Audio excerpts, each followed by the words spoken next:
بسم الله الرحمن الرحيم الحمد لله رب العالمين وأفضل الصلوات وتم التسليمات على سيدنا محمد وعلى آله وصحبه أجمعين وبعد. Just before we start, my own personal relationship with Shaykh Faraz and his wife Umar goes back roughly 20 years. And we were students together in the late 90s, early 2000s in Damascus, Syria. We actually were neighbors. We actually lived in the same neighborhood of Medan, Damascus, for some time. And so I've kind of seen all of the things that he's been doing over the past 20 years. And if you had told me that it would come to this night on June 18th, 2016, nearly 20 years after we first met, it'd be like this, I don't think I would be surprised, because Allah subhanahu wa ta'ala puts tawfiq in certain people. He gives success to certain people. He gives them the means by which to achieve that success. And they are the ones who are carrying out the divine will. And I think Shaykh Faraz and his wife and the rest of the team here are people like that. It's phenomenal what they've been able to do since they've come back here to North America, to Canada. I know how difficult it can be because I've been doing it myself for the past few years. So it's a project that needs to be supported.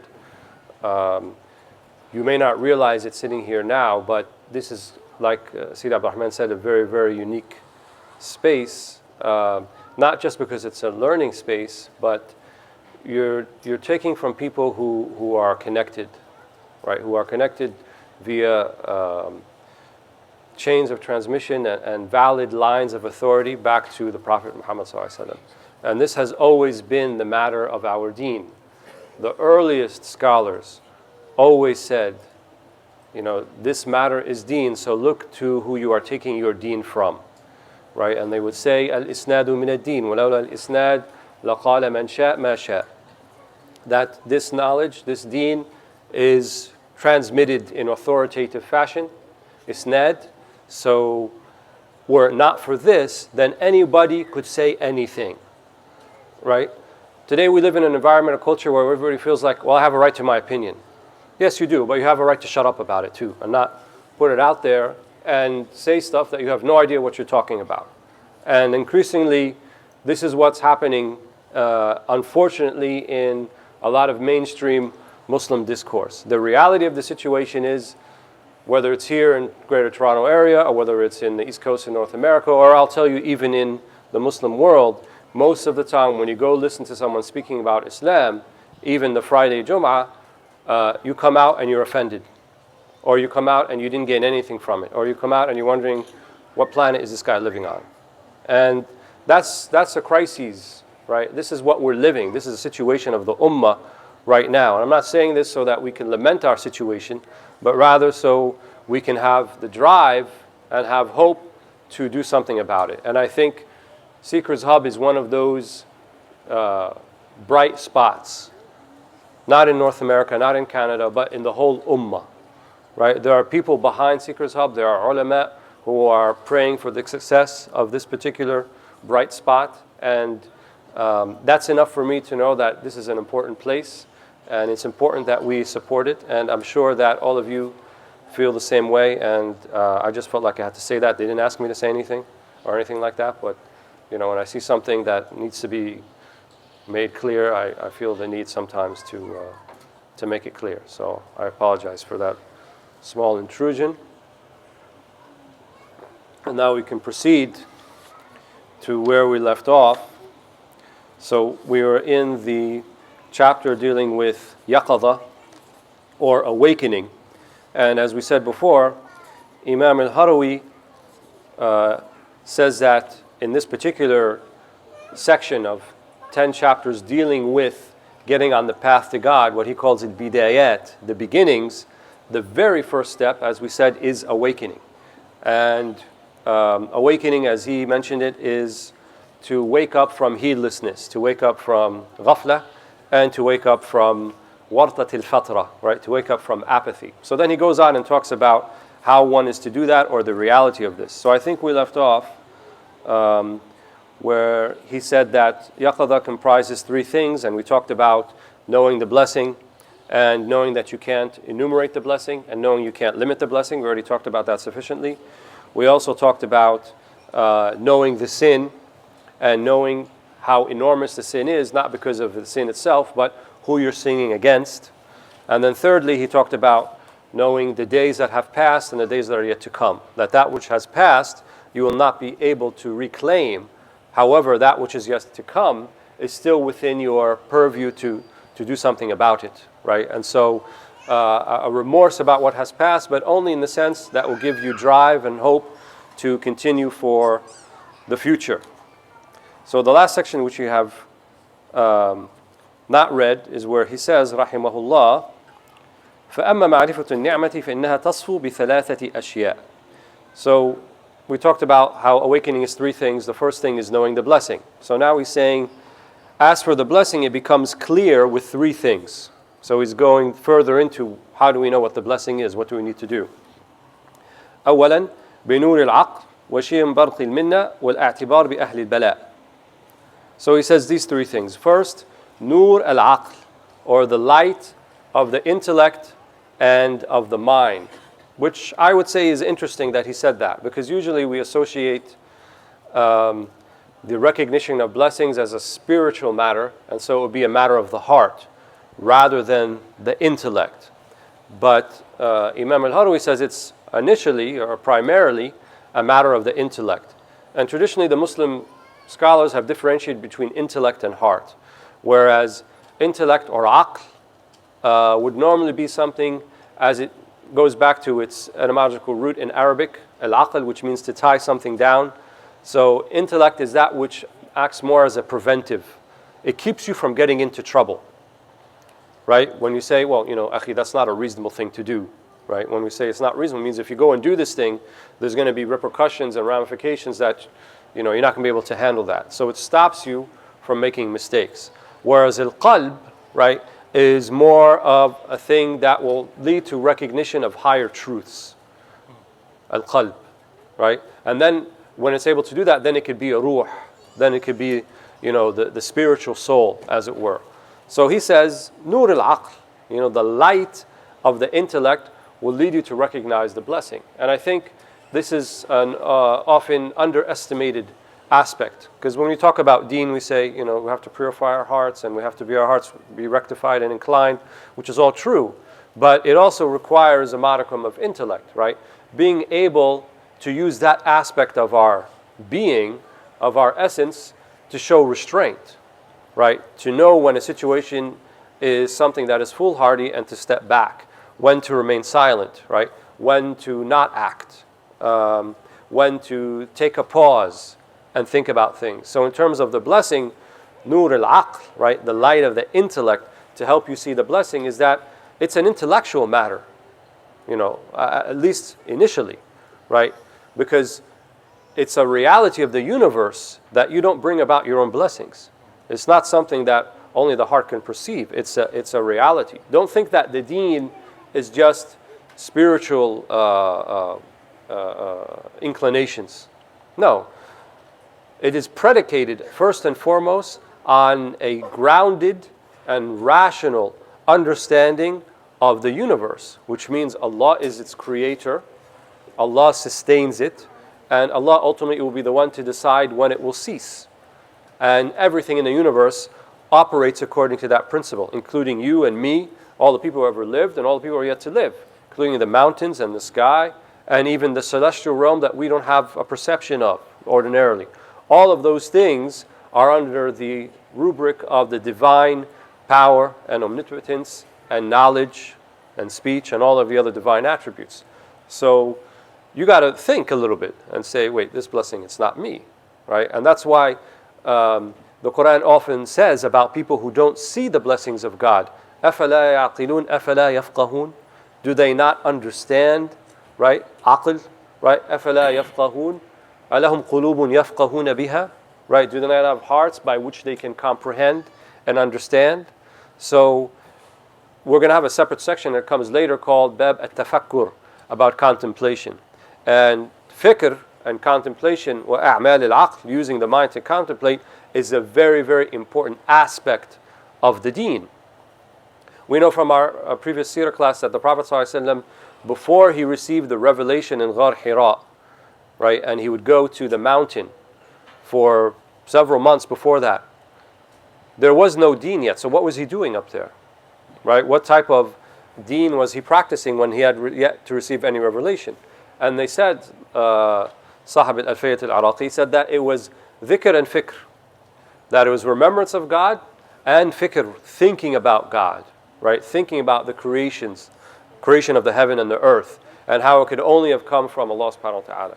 So the aql, the intellect, is vitally important. And he doesn't say it here, but the intellect can get clouded, right? If we are on a steady diet of junk food for our mind, right, then we're going to think about junk, right? If we're watching junk food on TV and we're taking in junk media, right, in the same way that you take in junk food for your body and your body gets affected, there's no question that your mind can get affected and get clouded.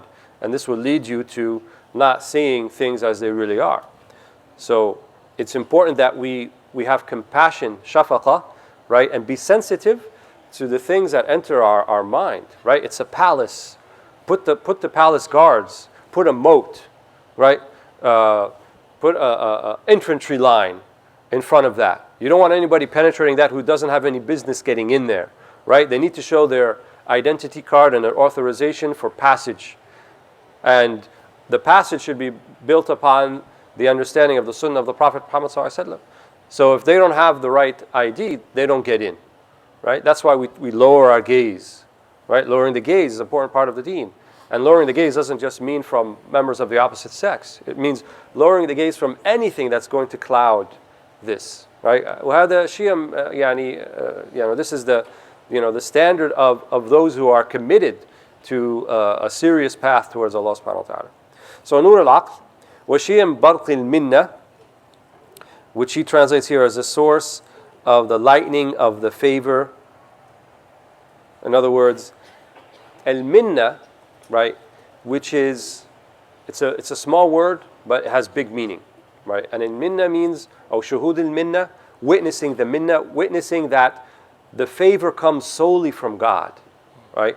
And that the only one that should be shown gratitude, or not the only one, but realizing that the gratitude is completely due to Allah subhanahu wa ta'ala. Even though there could be intermediaries, we thank them, however, but realizing that the minna, the fadl, the virtue, completely from Allah subhanahu wa ta'ala. And he uses some colorful metaphoric language here, shiyam barq al-minna, right? Like the lightning, right? The glistening of the lightning of the minna, right? Because once you think about it and it penetrates you, it's akin to lightning. Like, wait a minute, this has nothing to do with me or any of those other people. And it's not my ability, it's not my prowess. It's all about Allah subhanahu wa ta'ala favoring me in this way.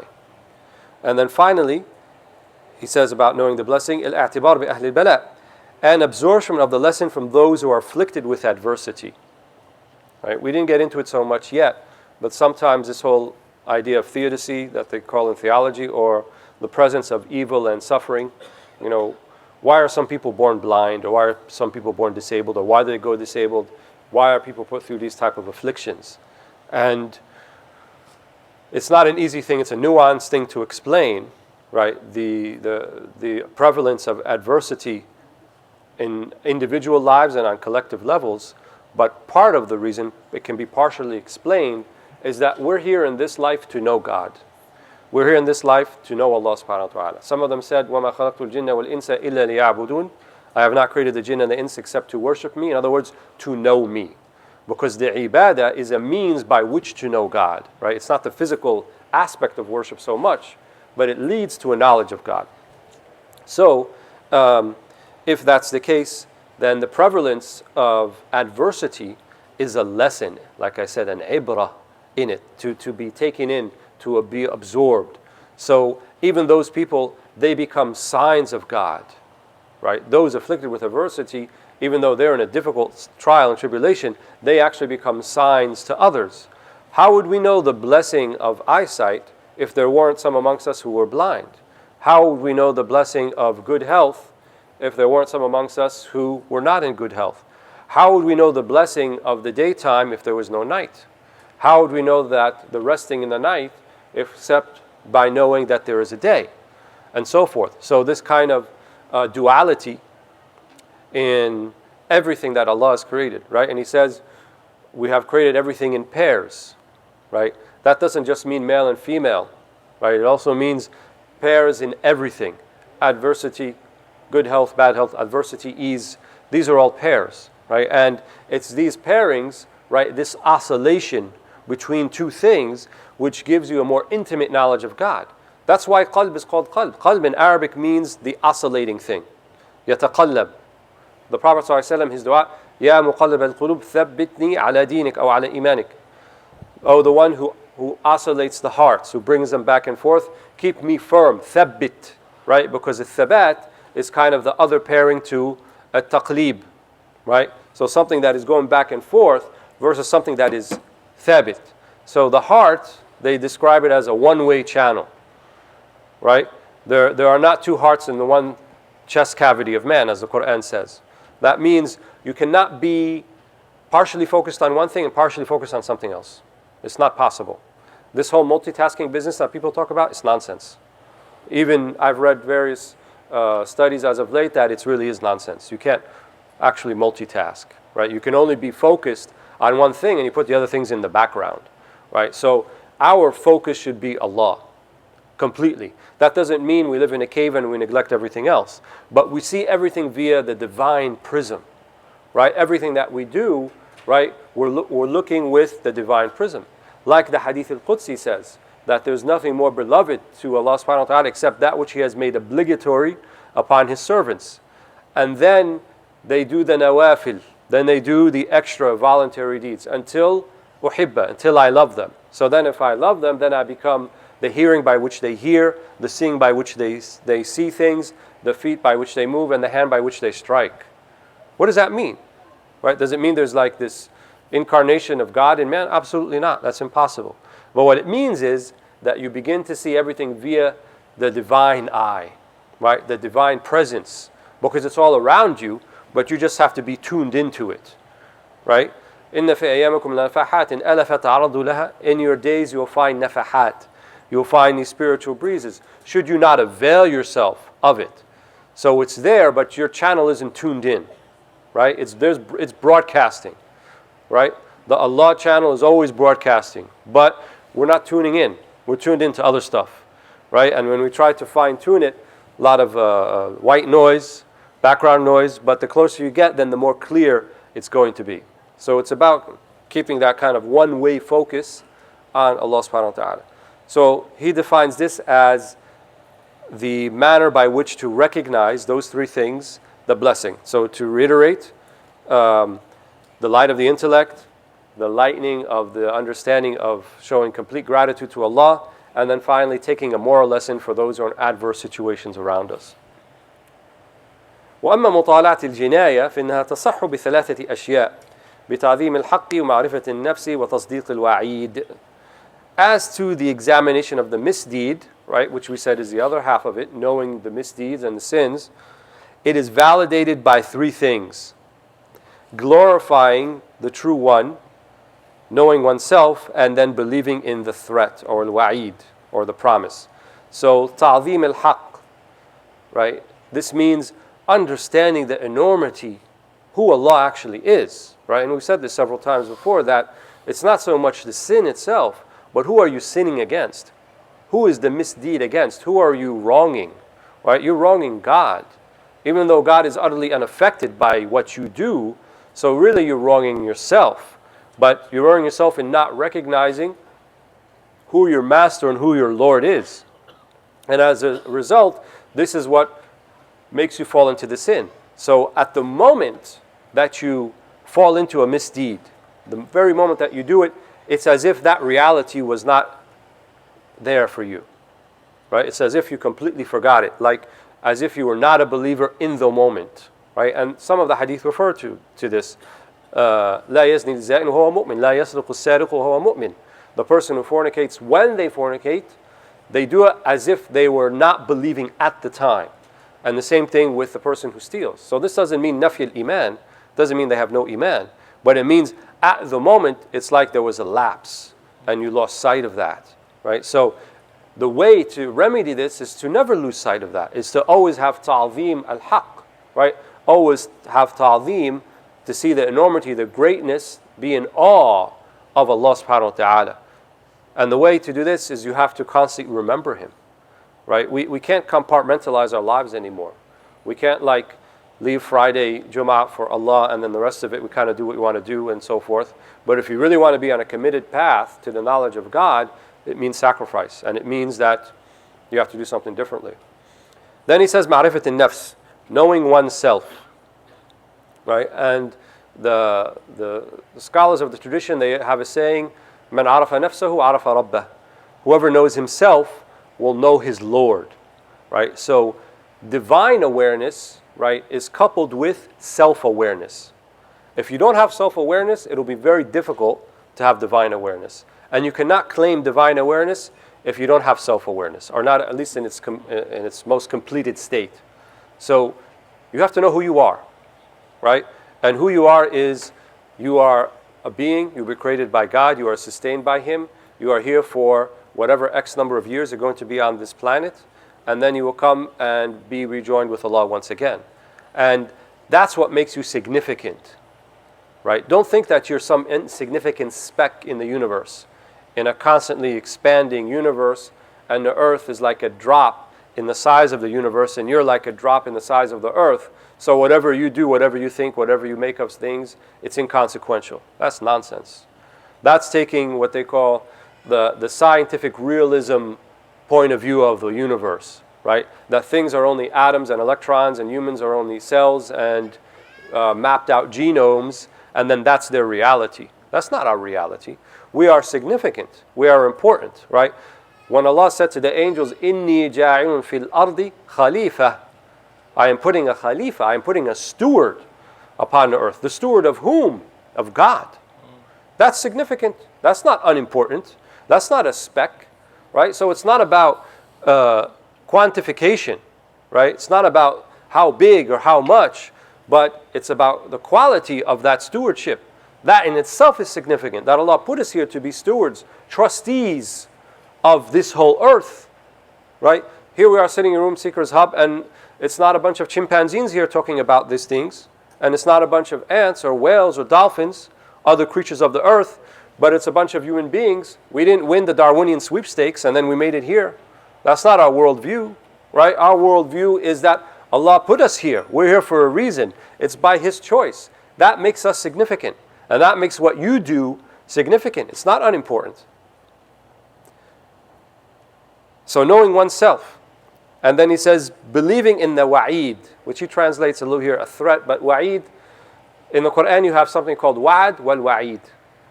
Wa'ad means that which Allah promises those who follow His divine command. And in wa'id is also that which He threats those who do not follow His divine command. And one of the beautiful things about the understanding of wa'ad and wa'id, we know that the wa'ad, Allah sayunafiduhu. The wa'ad, Allah will fulfill it, because it's a promise. Amma al-wa'id, like he said, it's a threat. So Allah subhanahu wa ta'ala, what we know from our theology is the sinner, Allah can choose to forgive them completely. And it's if they never did it, even if they don't ask for forgiveness. This is within the purview of the divine wisdom and grace and power.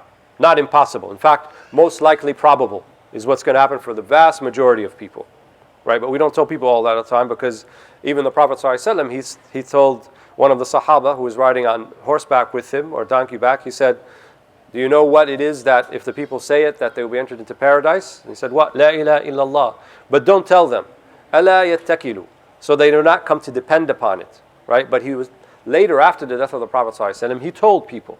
Right? So they will not just merely depend upon al-kalima. Right? But that is the key to entrance. Amma al-wa'id, right? The wa'id is something that may or may not be carried through by Allah. So yes, it talks about chastisements and it talks about punishments. So Allah can choose to deal with us by His adl, by His justice, which is exacting, which never makes a mistake.